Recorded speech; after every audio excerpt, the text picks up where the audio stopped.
people worry about getting pigeonholed, you know, if they want to do something other than horror, or if this sort of shine or excitement wears off because you keep doing the theme. But I try not to think too much about that, and I think that why the music and why our band started to see more success and more excitement around what we were doing is because it was fun and it was coming from a place that's really sort of authentic because I love it so much. And I think that that authenticity people can feel in what we do because it's not done in a way that's like, oh, you know, this is a cool cash grab or something because we like horror. Yeah, you know, we try not to, and I try not to take what we do too seriously, and not in the sense that it's not important because this is so important to my whole life, but that at the end of the day, horror and metal are supposed to be fun. It's supposed to be, yes, it's brooding, yes, it sounds intense or can be gory and violent, but it's supposed to, you're supposed to have fun and laugh at it because that's when, you know, when you're in a good horror movie and you're scared, what do you do right after that? You laugh a little bit like, oh my God, that really scared me. So that's the kind of mentality that I bring with me through everything we do, and just try to take one step at a time and not look too far into the future.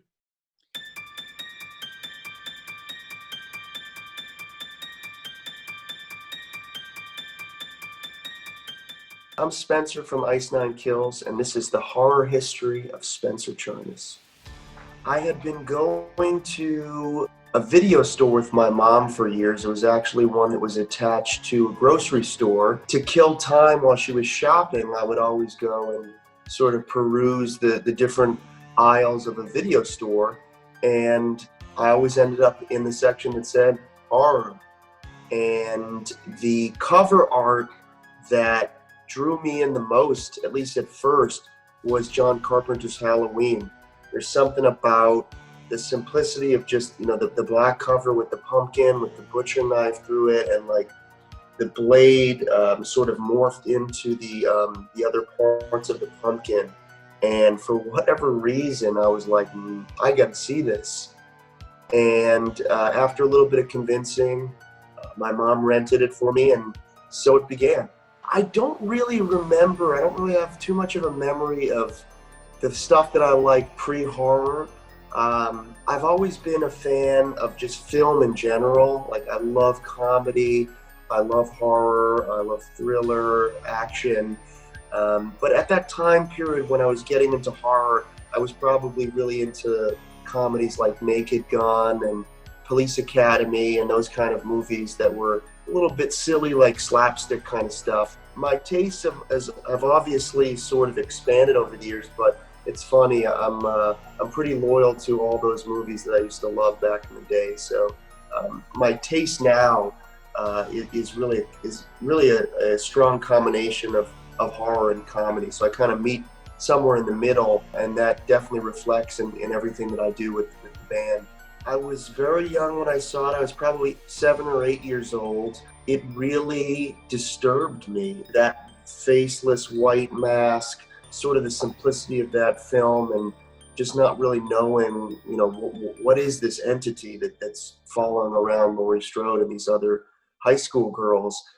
And I became obsessed with like the boogeyman, and it definitely scared me to the sense where I would be sleeping at night and I would call out for Mom, Dad, come check on me, because I thought Michael Myers was in my closet or something. I would obsess over getting the costume and the right Michael Myers mask, and my mom would take me to all these different costume stores to find the right mask, and I started to dress like him for every Halloween, like walking around the neighborhood, even before Halloween, like a few days before, throughout the month of October. And I think that was sort of maybe like subconsciously like a coping mechanism. Like if I was Michael Myers, then he couldn't get me, maybe. After Halloween, that's what kind of started it all. I got into all the Friday the 13th, and it sort of became a ritual for my cousin and I when would go to Florida for winter break. Every night we would go to Blockbuster, and we would rent a new Friday the 13th or a new Halloween or a new Nightmare on Elm Street. And that started to solidify my love for the genre even more. You know, watching it late at night on a vacation, just like really good memories of being scared, but in a fun way. And then in the winter, late winter of 1996, I became aware that this movie called Scream was coming out. You know, they were promoting it all over MTV, and I saw the ads, and it drew me in immediately. It reminded me of all these movies that I was watching on VHS at the time. And so we were in Florida. I was with my cousin and my parents, and there was sort of buzz going around on the beach during the day that this movie Scream came out, and someone said it was scarier than Halloween. And when I heard that, I was like, get me to the theater tonight. So I went with my cousin and my mom and dad. Well, I was 11 and saw Scream. And I remember seeing it. I remember that night so vividly in that opening scene when the killer starts talking about Michael Myers and Jason.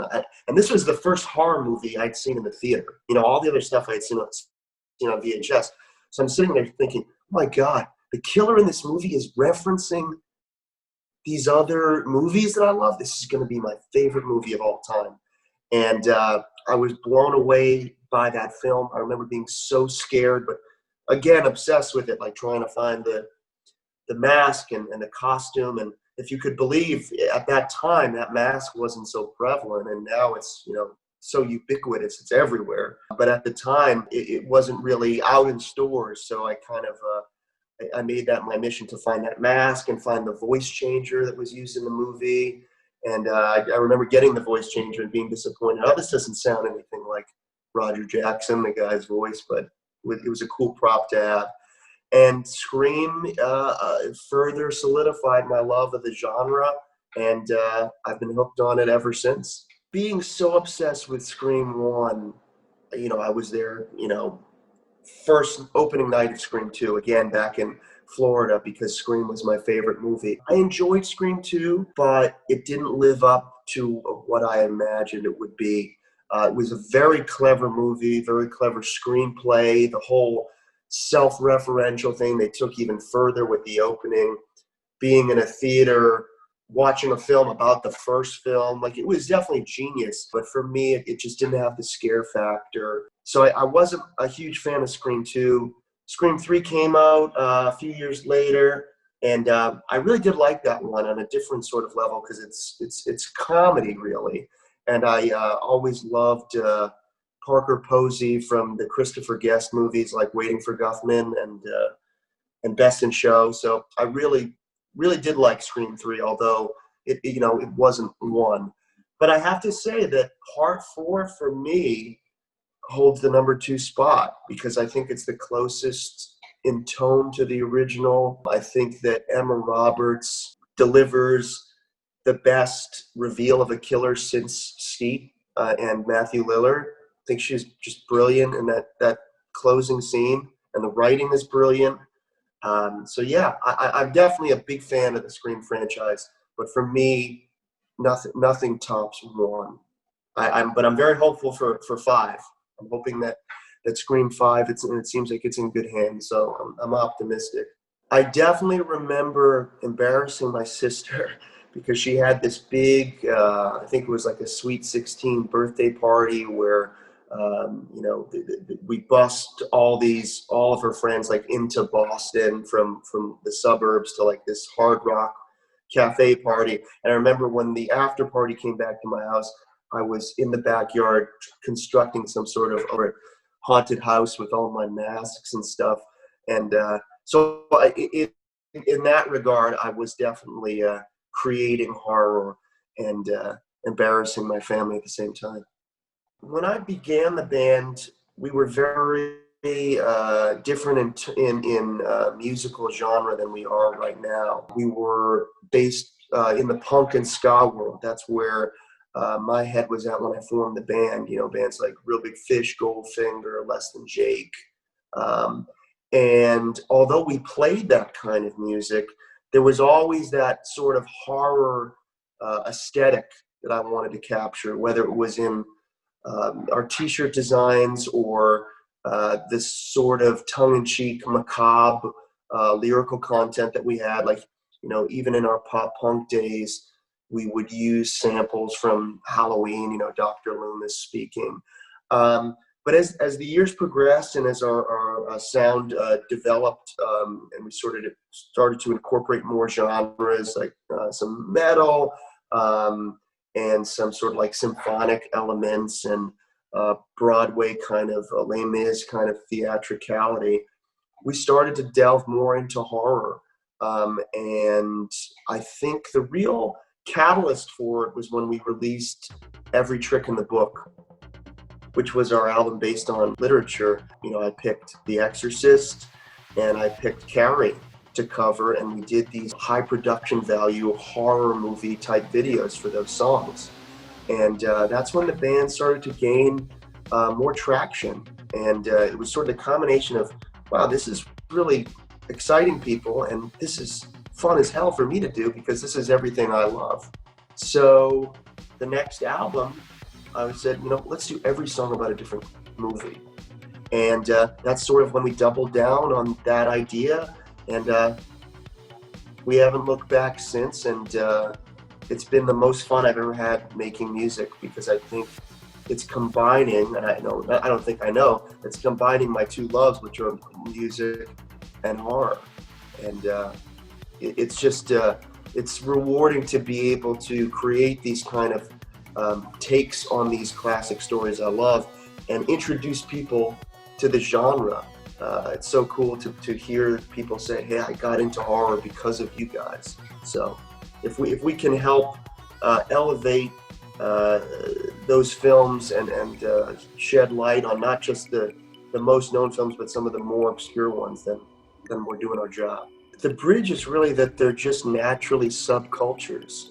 They appeal to both metal and punk and horror films, these sort of extreme films that are gory and can really test what someone can handle psychologically.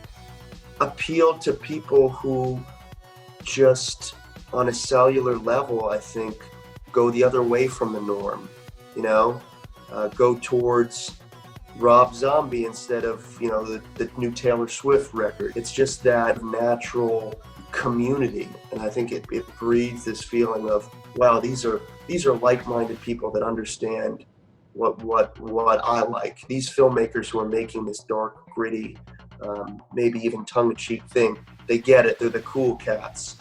And I think because of that, those subcultures will always be married. And to me, heavy music, or any kind of music, even like Bernard Herrmann, who did, the Psycho score, it's intense, whether, that's classical sounding kind of music, orchestral, but it gives you that hard-hitting feeling that you can't deny. And that's what horror does. And so I think that maybe in the brain chemistry, those two things are very closely interrelated. As our songwriting has evolved, the process, I think, has evolved in a more concise way. But I have sort of a few different categories that I have to check off when I'm doing these songs. One that is most important, that sort of lives throughout the entire process, is, does this live up to how great the film is? Does this do this film justice? Because that's the hardest part with dealing with these things that I love so much. I don't want to turn in a mediocre melody for an incredible story or character arc. So that's the one thing that sort of carries through everything else throughout the process.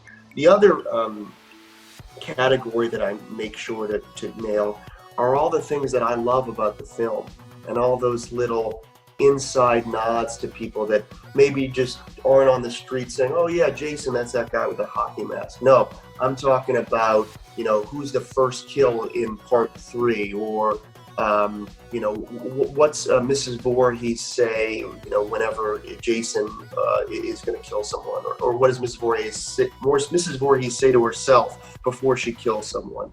Those kind of subtle nods I always like to get in there. For instance, in Stabbing in the Dark before it goes to the chorus. And that song is about Halloween and the franchise in general. We do a little play on the song Mr. Sandman, which is started to be used in Halloween Part 2, you know, the bum, bum, bum, bum, bum. And not a lot of people actually get that nod, but whenever someone does it, it makes me feel like it was all worth it. So that's just an example of those little attention to detail that I like to include in the song. So people know that, hey, this isn't something that's just like, hey, we're doing this because it's good marketing. It's like, we love these movies and we're super fans. And then the other important part of the puzzle to me is not making any song feel too similar to another one, even if the movies are somewhat similar. You know, obviously for the horror fan, real horror fan, Jason and Michael are very different. But to the layman that doesn't know too much about the story, you know, it's a guy running around in a mask killing people. So I want to make sure that when we do a song about Friday the 13th, it feels different than Halloween. So in that instance, we did Stabbing in the Dark from Michael Myers' perspective. You know, you're getting the whole story from him. You know, he's talking about breaking out of the sanitarium and that he's going to change the face of Halloween. But when we did Friday the 13th, we told it from the victim's perspective, from the camp counselors, sort of warning the ghost of prior camp counselors, warning the new incoming counselors journeying to Crystal Lake, the doomed camp. So I think that's really where we are in the process, and hopefully it just keeps getting better and better. Going back to Scream, that was one of, if not my favorite movies of all time. And when we were doing the Silver Scream originally, I definitely want to include that. But we kind of got down to the wire, and it just wasn't coming together in a way that I felt, again, sort of checked off that first category of living up to the movie. So that kind of plagued me for a while, but in the interim between releasing the album, I figured out how to do it, and we eventually were able to release our song "Your Number's Up," which I really love, and was a great sort of exercise in kind of writing a love letter to my favorite horror film. But none so far that I'm stumped on. Knock on wood. We'll see what happens in the future. You know, when I go see a new horror movie, I'm never thinking about that process. It might dawn on me, oh man, this would make a cool song or something like that. No, I'm definitely able, thankfully, to be able to separate that. I will say, when we do decide to do a certain movie, I go back and watch it and I study it and I take notes, and it sounds sort of like an academic process, but it's so much fun and such a enjoyable thing to sort of go through these films that I love, that I know like the back of my hand, but you know, maybe something I missed. For instance, like when I was watching Halloween the other day, and part of me thinks that at some point I knew this in my life, but when Dr. Loomis is out front of the hardware store waiting to talk to Sheriff Brackett, Michael Myers drives by in that car that he stole the night before. And I feel like I definitely at some point knew that, but for that moment I go, oh my God, did Michael just drive by? I feel like, man, I don't know if I ever noticed that. And so it's cool to be able to still pick up on things, you know, as a fan. I would say that, Halloween, Friday the 13th, Scream, those movies all obviously really were very scary to me, especially as a kid. But one movie I'll just talk about briefly that I don't think gets a lot of attention, that was really disturbing to me, is a film called When a Stranger Calls Back, which is a sequel to the 1979 cult classic When a Stranger Calls. But this particular film, When a Stranger Calls Back, was released 3 years prior to Scream. It's a sequel, and it was released straight to television. I believe it was Showtime. It was like a Showtime made movie. And you have to remember it's before Scream. And the opening scene involves a girl being stalked. And it was directed by Fred Walton, who did the original. And there's something about that movie, about that killer, about the scene, about the pacing, that really is truly terrifying. And if you haven't seen the movie, I highly recommend checking it out. Yeah, it's always fun to try to introduce people to something that I think is great that maybe doesn't have the notoriety that I think it should. To me, I always thought the movie Idle Hands, which is more of a horror comedy, was severely underrated. I saw it in the theater opening night. Fortunately, it had really bad timing in the sense that it came out 10 days after Columbine happened. So the whole world, especially the US, that was a really shocking moment in history. And I think the studio pulled most of the advertising from the film. It didn't get a proper premiere. And it was kind of just shoved under the rug because of what was going on, that people weren't interested in seeing anything to do with violence with teenagers. And this movie has nothing to do with gun violence or anything like that, or being bullied or anything, but it was just a victim of really bad timing. And it would always kind of bum me. I was like, man, that movie should have been a big commercial hit. But like all great movies, or most great movies, it found its audience, and it has a cult following to this day, where they still are doing screenings 20 years later with cast and crew. But that was one that I thought that was very underrated. Sorry. Overrated. Let me see. To me, I never like to really talk bad about any horror film because I like supporting the genre. But I never really saw understood the hype behind the Insidious movies. I enjoyed them. It was fun in the theater, and there were some cool jump scares, but I didn't get all the sort of brouhaha on that particular series. But speaking of from the same creators, or at least producers, I think that film Sinister that came out a few years after was really good. And the only thing I don't like about it is the ending, but that was a really well made sort of fright flick. People talk about the Friday the 13th series as being the most Reagan-esque series of the 80s, because it was Jason was the hand of God punishing these sex crazed teenagers who were drinking and doing drugs, and because of their sins, so to speak, Jason drowned. They weren't paying attention to him, so he died, and so it began.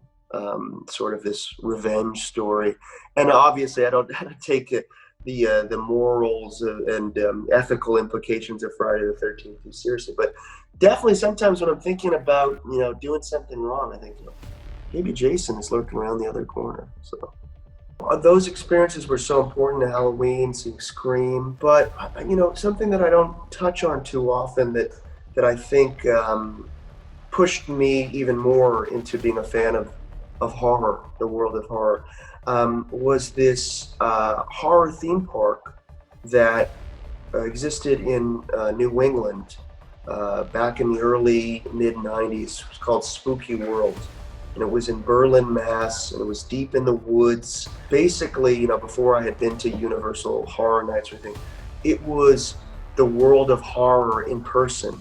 And as a kid, it was really scary, and it was really exciting. It was something I would always look forward to every October, to get on this hayride in the cold New England October nights, and have all these horror villains and these elaborate scenes being played out through the woods in New England, which is such a, it's sort of like that area is so synonymous with Halloween. It's very close to Salem. And then after you would get off the hayride, you'd go into this barn where they had a bunch of merchandise, and then you would be able to meet the people from some of these movies. So, when I was like 8 or 9, met Kane Hodder, who played Jason, George Wilbur, who played Michael Myers, and Linda Blair they had there from The Exorcist. And I think that experience of going to that theme park, that scream park rather, is one of my most fond.